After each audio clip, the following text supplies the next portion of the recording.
బాలికల విద్యాలయానికి వెళ్ళడం జరిగింది. నీళ్ళవే సిగ్గుండాల ఇక్కడ ఉన్న ఎమ్మెల్యేకు.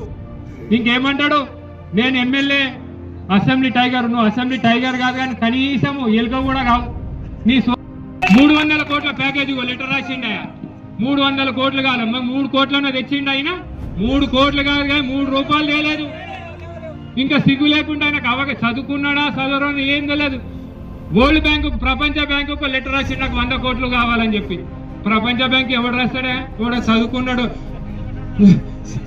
రాస్తాడా? ఆ దేశాల మధ్యలో ఉంటుంది, అది పేద దేశాలు ఆ ప్రపంచ బ్యాంకుకి రాస్తాయి.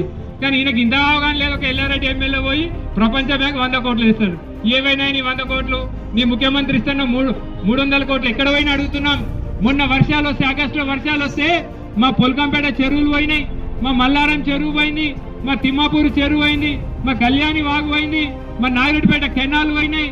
దాదాపు 8,000 ఎకరాలు ఇసుక మేటలు పెట్టినాయి. ఇవాళ మా రాజంపేటలో కొండాపూర్ చెరువు మా కృష్ణమూర్తి అన్న ఉన్నాడు, మా అందరు సోదరులు ఉన్నారు. ఇంతవరకు డబుల్ బెడ్రూమ్ కట్టింది మనం.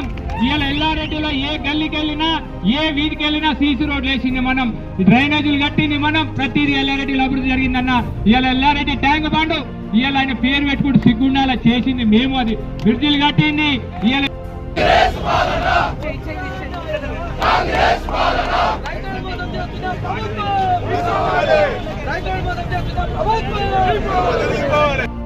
అది వెంటనే విడుదల చేయాలని చెప్పి డిమాండ్ చేస్తున్నాం. మరి ముఖ్యంగా కామారెడ్డి జిల్లా ఎల్లారెడ్డి నియోజకవర్గంలో మొక్కలు అత్యధికంగా పండుతాయి. మరి మొక్కలు కొనుగోలు చేయకుండా కాలయాపన చేస్తూ టైం అయిపోయిందని చెప్పి కాలయాపన చేస్తూ మళ్ళీ వెంటనే ఆ కాంటలు ఓపెన్ చేసి మిగతా మొక్కలు కూడా కొనుగోలు చేయాలని డిమాండ్ చేస్తున్నాం. ఏదైతే కొనుగోలు చేసిన మొక్కలు ఉన్నాయో వాటిలో కూడా నిధులు వెంటనే విడుదల చేయాలా, ఏదైతే నిధులు విడుదల చేయాలని కూడా డిమాండ్ చేస్తున్నాం. మరి లేకపోతే బీఆర్ఎస్ పార్టీ నాయకత్వంలో ఆధ్వర్యంలో డెఫినెట్లీగా కలెక్టరేట్ను కానీ ప్రభుత్వాన్ని సమీపజేస్తామని చెప్పి హెచ్చరిస్తా ఉన్నాం. మరి ఇలా విద్యా వ్యవస్థ స్వయంగా రేవంత్ రెడ్డి గారే ముఖ్యమంత్రి గారే విద్యామంత్రిగా ఉన్నారు. మరి ఎల్లారెడ్డి పట్టణంలో సిగ్గుండాల ఈ ఎమ్మెల్యే కావచ్చు, ఈ ముఖ్యమంత్రి కావచ్చు. ఇది ఇలా మేము వెళ్ళి అక్కడ లైవ్ లో చూసినటువంటి ట్యాంకులు తీసే నీళ్ళు తాగే నీళ్ళు ఇవా పిల్లలు తాగుతారా? మీ పిల్లలు